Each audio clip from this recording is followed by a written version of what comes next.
오늘 우리가 함께 묵상할 하나님의 말씀은 사무엘상 22장 말씀입니다. 말씀 봉독은 1절에서 2절까지 하겠습니다.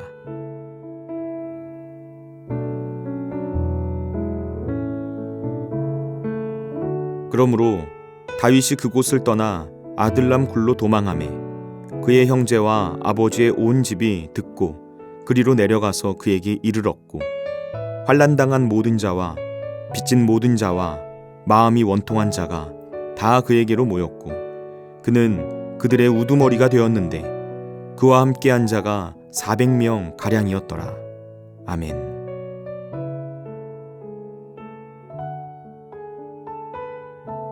다윗이 블레셋 망명에 실패했습니다. 다윗의 블레셋 망명 실패는 이미 예견된 것과 다름없었습니다. 성경을 보면 그가 망명을 결심하면서 하나님께 기도하거나 하나님의 뜻을 물어보았다는 기록이 없습니다. 하나님께서 다윗에게 블레셋으로 가라고 말씀하신 적도 없습니다. 다윗이 블레셋에 가드로 간 이유는 지극히 인간적인 생각이었습니다. 자신의 목숨을 노리는 사울 왕 때문에 이스라엘에서는 생명을 부지할 수 없다고 판단했기 때문입니다. 그리고 블레셋 지도자들이 자신과 같은 이스라엘의 최고 사령관의 망명을 거부하지는 않을 것이다 생각했기 때문입니다. 그러나 블레셋에서 마주한 현실은 다윗의 생각과 너무나 달랐습니다. 다윗은 자기의 계획과 판단이 철저히 잘못되었다는 것을 이 사건과 과정들을 통해 깊이 깨닫게 되었습니다. 그는 스스로 미친 척을 하면서 사람들의 웃음거리가 되고 나서야 자신을 의심하고 경계하는 사람들의 눈을 피해서 블레셋에서 겨우 도망칠 수 있었습니다.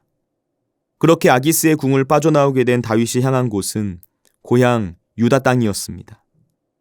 다만 여전히 다윗을 죽이기 위해 안간힘을 쓰고 있는 사울 왕이 건재하기 때문에 베들레헴에 갈 수는 없었습니다. 그래서 그는 가드와 베들레헴의 중간 지점에 위치한 유다 광야의 아둘람 근처 굴에서 숨어 지내게 됩니다. 아둘람 굴이라는 장소는 다윗이 어떻게 이스라엘의 왕으로 세워질 수 있었는지를 보여주는 다윗의 왕위 등극 과정의 2막과 같은 곳입니다. 다윗의 왕위 등극 과정의 1막은 무엇입니까?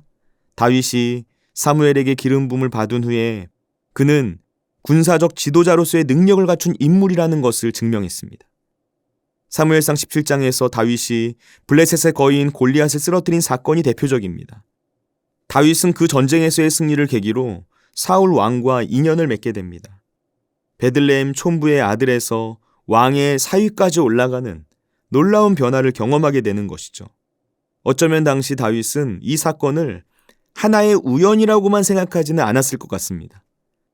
다윗이 사울의 사위가 되었다는 것은 그가 사울의 친족으로서 합법적으로 이스라엘의 왕이 될 수 있는 길이 열린 사건이라고 볼 수 있습니다. 다윗이 사무엘에게 기름 부음을 받은 후에 이 과정을 하나님의 인도하심으로 생각하고 이 과정을 거치면서 이스라엘의 왕으로 세워질 것을 기대했을지도 모릅니다.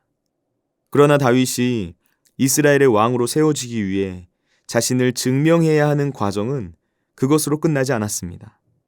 다윗에게는 두 번째 과정이 남아 있었습니다. 그것은 광야에서의 고난의 시간이었습니다. 다윗이 고난 속에서도 하나님의 약속을 신뢰할 수 있는가? 하나님께서는 다윗에게 이 훈련의 과정을 허락하시고 그 과정을 통과하도록 인도하셨습니다. 고난은 다윗의 왕위 등극 과정에 2막에 해당하는 것입니다. 오늘 본문 1절 말씀을 보시면 다윗이 아둘람 굴에 은신해 있다는 소식을 듣고 형제들과 아비의 집이 그에게 몰려들었다라고 이야기합니다. 지금 다윗은 일종의 지명수배자가 되어 있는 상황입니다. 그러니 자연스럽게 다윗의 가족들도 안전할 수 없는 상황이 된 것입니다. 그들 역시 사울의 견제와 억압 때문에 고향을 버렸을 가능성이 높습니다. 그래서 다윗이 블레셋의 5성읍 중에 하나인 가드에서 아둘람 굴로 피해왔다는 소식을 듣자 가족들도 함께 있기 위해 피신해온 것이죠. 그런데 이들만 아둘람 굴로 모였던 것이 아닙니다. 2절 말씀입니다. 환난당한 모든 자와 빚진 모든 자와 마음이 원통한 자가 다 그에게로 모였고 그는 그들의 우두머리가 되었는데 그와 함께한 자가 400명 가량이었더라. 지금 아둘람굴에 모인 사람들은 어떤 사람들이라고 말합니까? 환난당한 모든 자와 빚진 모든 자와 마음이 원통한 자들입니다. 사울이 통치하는 이스라엘에서 억압당한 사람들이 하나 둘씩 모이기 시작한 것입니다. 환난 가운데 있거나 빚을 지거나 마음에 큰 상처를 받은 사람들이 아둘람굴로 피해서 오게 되는 것이죠. 이때 다윗에게 몰려든 사람이 약 400명이었습니다. 그들은 피난민입니다. 다윗은 그들의 우두머리가 되었습니다. 다윗은 400명의 소외되고 가난하고 원통한 사람들의 지도자가 되었던 것이죠. 다윗은 아둘람에서 가난하고 소외된 자들과 함께하면서 그곳에서 하나님께서 쓰시기에 합당한 지도자로 세워지는 리더십 훈련을 받게 된 것입니다. 아둘람 굴 광야학교에 입학한 것이죠. 여러분, 이때 아둘람 굴에 모인 400명의 사람들이 나중에는 600여 명으로 늘어나게 되고요. 사무엘하 23장 말씀을 보면 이 사람들이 바로 다윗의 용사들이 되었다는 사실을 알 수가 있습니다. 지금 다윗 곁으로 모여든 사람들은 환난당하고 빚지고 마음이 원통한 사람들입니다. 그런데 이들이 훗날 다윗 왕국의 중요한 요직을 담당하는 사람들로 세워지는 것입니다. 그러니까 지금 아둘람굴에 모여있는 사람들은 단순히 피난민이 아니었던 것입니다. 이들은 다윗과 함께 꿈을 꾸는 사람들이었습니다. 하나님께서 기름 부으신 다윗을 통해서 세워지게 될 이스라엘 나라에 대한 꿈을 함께 꾸었던 것입니다. 그렇게 다윗과 함께 꿈을 꾸자 어떤 일이 벌어집니까? 아둘람굴이 요새가 되어져 가는 것입니다. 정처 없이 떠돌던 난민들이 다윗의 군대로서의 정체성을 갖추게 되었던 것입니다. 여러분, 사울과 다윗 두 사람 모두 이스라엘의 왕으로 세움을 받은 인물입니다. 그러나 두 사람이 왕으로 세움을 받는 과정에는 결정적인 차이가 있었습니다.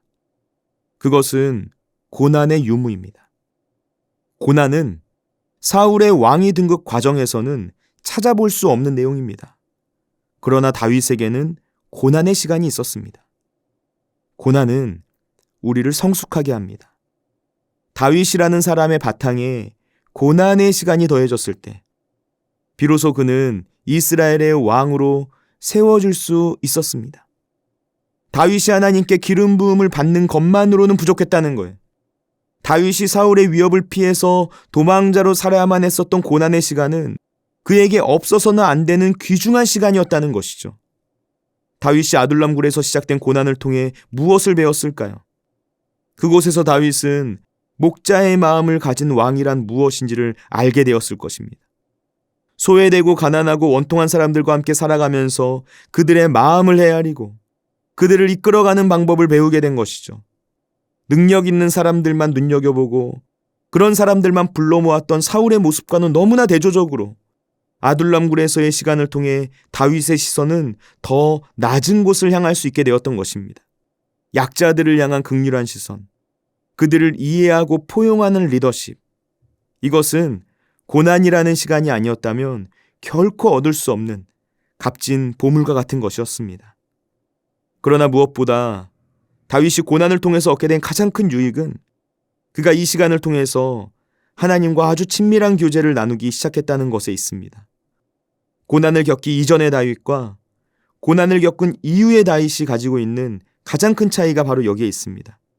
고난 이전의 다윗은 자기의 주관대로 하나님의 뜻을 추측하는 단계에 머물러 있었습니다. 그런데 고난의 시간을 겪으면서 다윗은 하나님의 세밀한 뜻에 귀를 기울이면서 그분의 뜻을 깊이 아는 수준으로 한 단계 더 올라서게 됩니다. 다윗은 그렇게 자신에게 분명하게 들려오는 하나님의 음성을 통해서 자기의 걸음을 인도하시는 목자 되신 주님을 경험하게 된 것입니다. 여러분, 우리가 다윗을 통해서 고난의 의미를 알았으면 합니다. 하나님께서 주시는 고난은 우리에게 늘 유익이 됩니다. 고난은 우리를 더 성숙하게 만들어줍니다. 하나님의 뜻을 추측하고 짐작하는 단계를 넘어서 하나님의 뜻을 분명하게 아는 단계로 나아갈 수 있도록 우리의 마음과 생각을 다듬어 줍니다. 기도하겠습니다.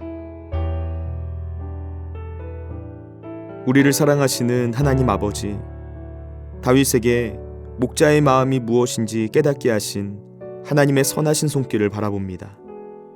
오늘 우리에게도 그와 동일한 깨달음이 있도록 역사하여 주옵소서. 환난 가운데 있거나 빛을 지거나 마음에 큰 상처를 받은 사람들을 이해하고 품을 수 있었던 다윗과 같은 넓은 마음을 허락하여 주옵소서. 우리의 삶 가운데 고난이 찾아올지라도 주님께서 그 고난의 시간을 유익으로 만들어 주실 것을 믿습니다. 우리가 하나님께서 사용하시기에 적합한 주님의 도구로 준비될 수 있도록 인도하여 주셔서 주님의 선하시고 따뜻한 은혜의 손길을 통하여 변화될 수 있도록 역사하여 주옵소서. 오늘도 우리와 함께 하시는 예수님의 이름으로 기도드립니다. 아멘.